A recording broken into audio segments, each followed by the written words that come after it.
नमस्कार विद्यार्थी मित्रांनो, जे विद्यार्थी डिप्लोमानंतर डायरेक्ट सेकंड इयर बी फार्मला रजिस्ट्रेशन करणार आहेत, ॲडमिशन घ्यायचं आहे, ऑलरेडी या ठिकाणी डेट आहे ती संपलेली आहे, मुदतवाढ झालेली नाही आहे. मात्र या ठिकाणी अनेक विद्यार्थ्यांचं फोटोकॉपीचा रिझल्ट आल्यानंतर देखील त्यांना डायरेक्ट सेकंड इयर बी फार्मसाठी रजिस्ट्रेशन करायचं होतं, फॉर्म फिल करायचं होतं. तर त्यासाठी काय करता येणार आहे, लक्षात ठेवा. बरेच विद्यार्थ्यांनी CET सेलला ईमेल पाठवलेला होता आणि CET सेलमध्ये गेलेले होते. तर त्यांना असं सांगण्यात आलेलं आहे की ज्या विद्यार्थ्यांचं अजून रजिस्ट्रेशन बाकी आहे आणि मुदतवाढ तर झालेली नाही आहे, डेट संपलेली आहे, मात्र ज्या विद्यार्थ्यांचा फोटोकॉपी रिझल्ट आल्यानंतर किंवा अजून रजिस्ट्रेशन करायचं आहे असे विद्यार्थी असतील, त्यांना ग्रीवियन्स पिरियडमध्ये, म्हणजे ग्रीवियन्स पिरियड कधी आहे, आज 23 तारखेपासून ते 25 तारखेपर्यंत, या दरम्यान तुम्हाला रजिस्ट्रेशन करून फॉर्म भरून व्हेरीफाय करता येणार आहे.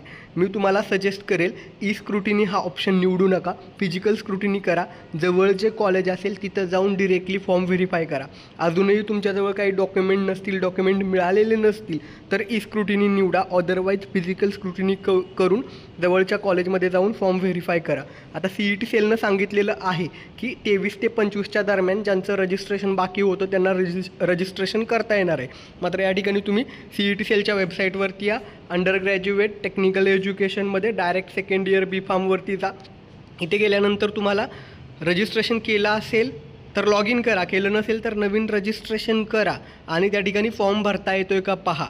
यापूर्वी मागच्या 2-3 दिवसापूर्वी रजिस्ट्रेशन प्रोसेस क्लोज दाखवत होतं, मात्र CET सेलनं सांगितलेलं आहे की ग्रीवियन्स पिरियडच्या दरम्यान आम्ही तुम्हाला फॉर्म भरण्यासाठी मुदत देऊ. तर त्या ठिकाणी फॉर्म भरता येतोय का चेक करा. येत नसेल तर अजून देखील CET सेलला मेल टाका, कॉल करा. विद्यार्थ्यांचं नुकसान नको म्हणून तुम्ही सगळ्यांनी एकत्र या. आणि जर रजिस्ट्रेशन प्रोसेस सुरू झाली असेल तर या 2 दिवसामध्ये 23, 24, 25 या पिरियडमध्ये तुम्हाला रजिस्ट्रेशन, फॉर्म फिलिंग आणि डॉक्युमेंट व्हेरिफिकेशन करायचं आहे. फिजिकल स्क्रुटिनी करून घ्या, जेणेकरून समोरासमोर फॉर्म लगेच व्हेरीफाय होईल आणि काही डॉक्युमेंटचे इश्यू असतील तरच ई स्क्रुटिनीला जा.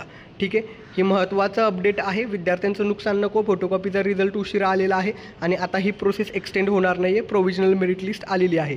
अर्थात जर फॉर्म भरायला तुम्हाला मुदतवाढ दिली असेल तर प्रोव्हिजनल मेरिट लिस्टमध्ये नंतर थोडा बदल होईल आणि फायनल मेरिट लिस्ट आल्यानंतर ग्रीवियन्स पिरियड नंतर मग पुन्हा या ठिकाणी कॅप राऊंडचं शेड्यूल येईल. हे महत्त्वाचं अपडेट. ज्यांचा अजूनही डिप्लोमा झाल्यानंतर डायरेक्ट सेकंड इयर बी फार्मचा फॉर्म फिलिंग बाकी आहे, फोटोकॉपीमध्ये जे विद्यार्थी पास झालेले आहेत त्यांच्यासोबत हा व्हिडिओ शेअर करायला विसरू नका.